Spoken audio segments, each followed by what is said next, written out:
আমি এখন যে জায়গাটাতে আছি এটাকে ঠক্কর বলা হয়, and এখান থেকে ভার্সিটি আরো 3 কিলোমিটার মতো দূরে। অ্যাজ মাই থট, এটা আমার ফার্স্ট ব্লগ, অ্যান্ড আমার ফার্স্ট ব্লগের 12টা বেজে গেছে অবভিয়াসলি। আমি এখন এনএসটিউর গেটে আছি, অ্যান্ড আমি এখন ভিতর আমার ভর্তির কাজগুলো করতে যাব। আমি ঘুমাইতে পারি নাই কালকে রাত্রে আর্জেন্টিনার ম্যাচ দেখে, তাই আমার চেহারা খুবই বাজে অবস্থা। আমি দেখাবো তবুও কোনো এক সময়। কেউ যদি আমাকে বলে এনএসটিউর কোন জায়গাটা আমার সবচেয়ে পছন্দ, আই গেস আমার জন্য এই জায়গাটাই হবে, যেটা একটা সিগনেচার প্লেস বলা যায়। সবসময়ের জন্য একটা ইমোশনের জায়গা। আমি জানি না কয়জন স্টুডেন্টের এনএসটিউতে পড়ার ইচ্ছা আছে। I want you guys to look at this place. এত সুন্দর লাগছে আমার এই জায়গাটা, অ্যান্ড আজকের ওয়েদারটা এত সুন্দর, মানে জাস্ট কিছু বলার নেই।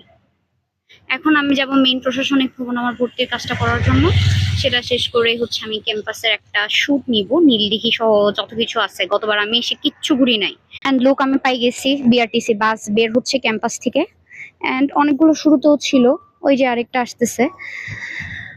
কিছু বলার নাই, আমার ক্ষুধা লাগছে তীব্র। বেসিক্যালি আপনারা আমাকে শুরু থেকে দেখতেছিলেন ব্লগটা করতে করতে, অ্যান্ড আমি এখন যাচ্ছি প্রশাসনিক ভবনে আমার ভর্তির কাজটা শেষ করার জন্য।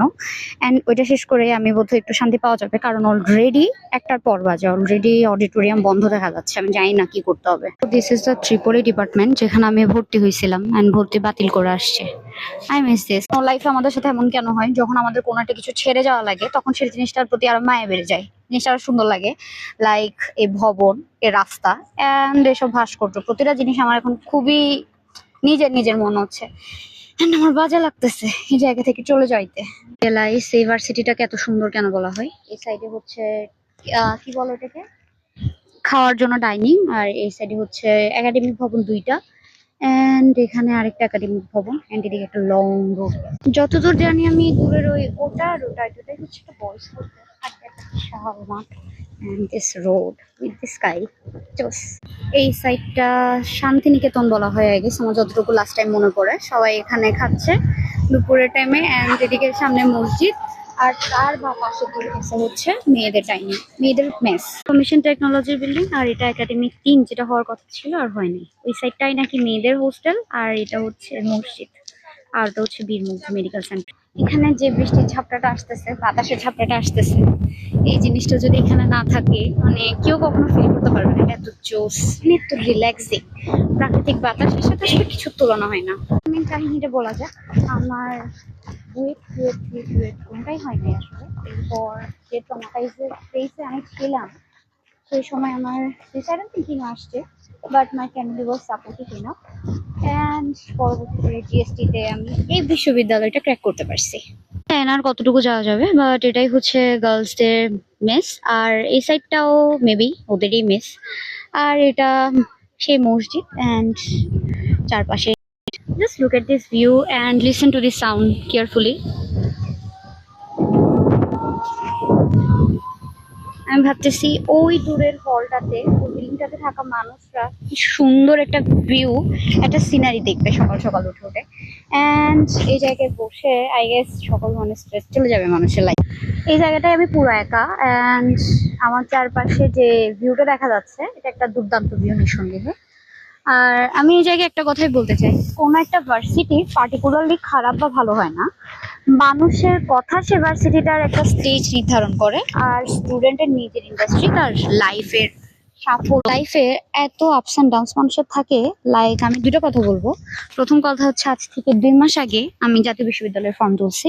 আমি জাতীয় বিশ্ববিদ্যালয়কে ছোট করে কথাটা বলছি না, কিন্তু আজকে আমি নোয়াখালীর ভর্তি ক্যান্সেল করতে আসছি, কারণ আমি ইন্ডিয়াতে 100% স্কলারশিপে আইসিসিআর এর আন্ডারে পড়তে চলে যাব। সো কি আছে লাইফে, বলার জায়গায় বসে একটা কথাই ভাবছিলাম, সেটা হচ্ছে আজ থেকে 2 মাস আগে যদি আমি সুইসাইডালের মতো একটা সিদ্ধান্ত নিয়ে নিতাম মানসিকভাবে ভেঙে পড়ে, তাহলে আজকে ইউনিভার্সিটিটা আমার অ্যাচিভ করা হতো না, কিংবা সামনে স্কলারশিপটা আমার অ্যাচিভ করা হতো না। স্কলারশিপটা বাদেও I love NSTU, I love this a lot.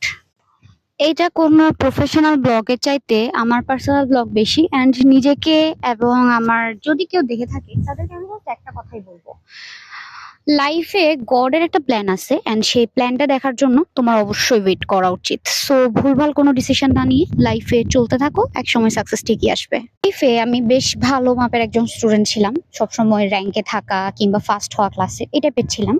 And কলেজেও মোটামুটি মানে একটা স্টুডেন্ট ছিলাম। অ্যান্ড আমার কলেজ ছিল চট্টগ্রাম কলেজ, যারা চিটং থেকে আছে তারা চিনবে। এবং এই কলেজে পড়ার কারণে অনেকের প্রত্যাশা ছিল আমি খুব ভালো একটা জায়গায় আসবো, যে কাজটা আসলে হয় নাই। শুনতে যেমনই লাগুক, আমি কখনো ভাবি না আমাকে জিএসটি পর্যন্ত অপেক্ষা করতে হবে। আমার ধারণা ছিল বুয়েট হবে না, এটা মাথায় ছিল, কারণ আমি ওরকম প্রিপারেশন নিই নাই, সময় নষ্ট করছি। কিন্তু সিকিউরিটির একটা লাস্টের সিট ওয়েটিং থেকে টেনে টুনে চলে আসবো এতটুকু বিশ্বাস ছিল। বাট লাস্টের দিকে আমি কিছুটা অসুস্থ হয়ে পড়াই, আমার প্রিপারেশন একদমই গোলাই গেছে, সেইটুকুও হয় নাই আমার জন্য। অ্যান্ড আমাকে জিএসটি অ্যান্ড সেই অ্যাপ্লাইয়ের পর, সেই টিকার পরে হচ্ছে হুট করেই আমার অ্যাপ্লাই করা হয় বাইরের দেশে, ইন্ডিয়ার জন্য, আইসিসি এর স্কলারশিপের মাধ্যমে, যেটা হচ্ছে কমপ্লিটলি আমার একটা ফ্রেন্ড আমাকে করে দিছে আসলে সাহায্য করে। And thanks to her. ওর নাম হচ্ছে অহনা। অ্যান্ড পরবর্তীতে দেখা গেল কি ওইটাতে হয়ে গেছে। Just look at this varsity bus, এগুলা করে আমি গতবারও গেছিলাম আমার বাবাকে নিয়ে।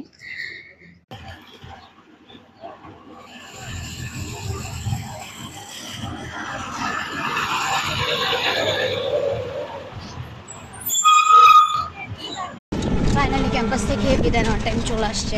অ্যান্ড মামা আমাকে যেরকম নিয়ে যাচ্ছে। আমরা এখন ক্যাম্পাস থেকে বেরোবো মেইন রোড দিয়ে। And this is the signature place where I belong to, Bangladesh, tata institute campus.